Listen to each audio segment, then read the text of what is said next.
बिस्मिल्लाहिर्रहमानिर्रहीम। अस्सलामु अलैकुम। उम्मीद करते हैं आप सब खैरियत से होंगे। आज की वीडियो में इंशाअल्लाहुल अज़ीज़ आपको रमज़ानुल मुबारक की 13वीं, 14वीं और 15वीं रात का अमल बताएंगे। अगर आपकी शादी में किसी भी किस्म की रुकावट है, अगर आपकी शादी ज़ाहरी हुस्न में कमी, अमूमी माशरती मसाइल की वजह से या शख्सी कमजोरी की वजह से नहीं हो पा रही, तो रमज़ान की 13वीं, 14वीं और 15वीं रात में बादज़ नमाज इशा आपने ये अमल करना है। इंशाअल्लाहुल अज़ीज़ इस अमल की बरकत से आपकी शादी में हायल हर तरह की रुकावट दूर हो जाएगी। वीडियो शुरू करने से पहले आपसे गुजारिश है, अगर अभी तक आपने हमारे चैनल को सब्सक्राइब नहीं किया तो सबसे पहले हमारे चैनल को सब्सक्राइब कर लें ताकि आपको हर नई वीडियो बआसानी और सबसे पहले मिलती रहे।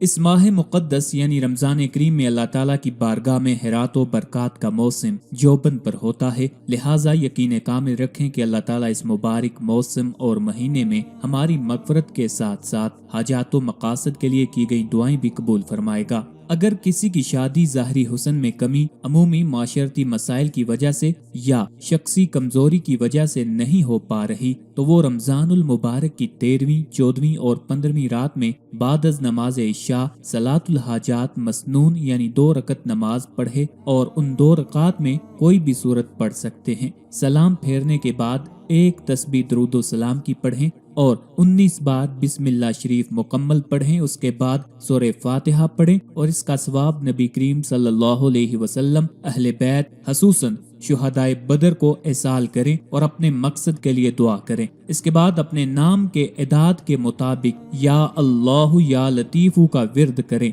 अमल शुरू करने से पहले हस्बे इस्तात सदका करें। ये अमल रमजान के अलावा यानी बाकी महीनों में भी किया जा सकता है, लेकिन याद रखें कि हर महीने की 13वीं, 14वीं और 15वीं की रात को ही ये अमल किया जा सकता है और उन दिनों का रोजा भी लाजमी रखें अगर मुमकिन हो तो।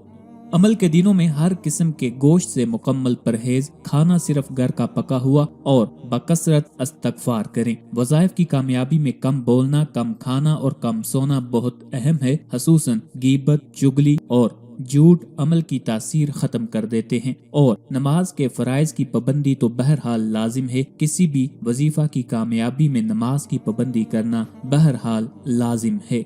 अपने नाम के अदाद निकालते वक्त याद रखें कि नामों के साथ साथ अजाफत यानी चिश्ती, रिजवी, कादरी वगैरह को शामिल न करें, बल्कि जो आपका असल नाम है उसी के अदाद निकाले जाएं।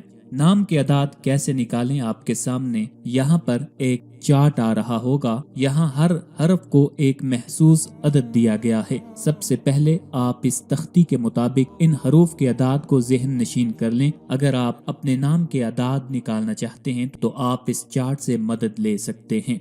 मसाल के तौर पर हम समद यार नाम की मसाल लेते हैं, जिसमें स्वाद, मीम, दाल, या, अलिफ और रे शामिल हैं। स्वाद का अदद 90 है, मीम का अदद 40 है, दाल का अदद 4 है, ये का अदद 10 है, अलिफ का अदद 1 है और रे का अदद 200 है। इन तमाम को आपने जमा करना है और आपके पास 345 अदद बनेगा। यानी कि ऊपर वाला तमाम अमल करने के बाद आपने 345 बार या अल्लाहु या लतीफू का विर्द करना है और आपने ये अमल रमजानुल मुबारक की 13वीं, 14वीं और 15वीं रात को करना है। अगर आप रमजानुल मुबारक में आप अमल नहीं कर सके तो आप किसी भी महीने की इन 3 रातों में इस अमल को लगातार कर सकते हैं। तो इंशाअल्लाहुल अजीज इन 3 रातों के अमल से आपकी शादी में हायल हर तरह की रुकावट दूर हो जाएगी। अल्लाह करीम सबके लिए खैर की राहें खोले, हलाल रिश्ते का हसूल आसान फरमाए। आमीन। अल्लाह ताला हम सब का हामी नासिर हो।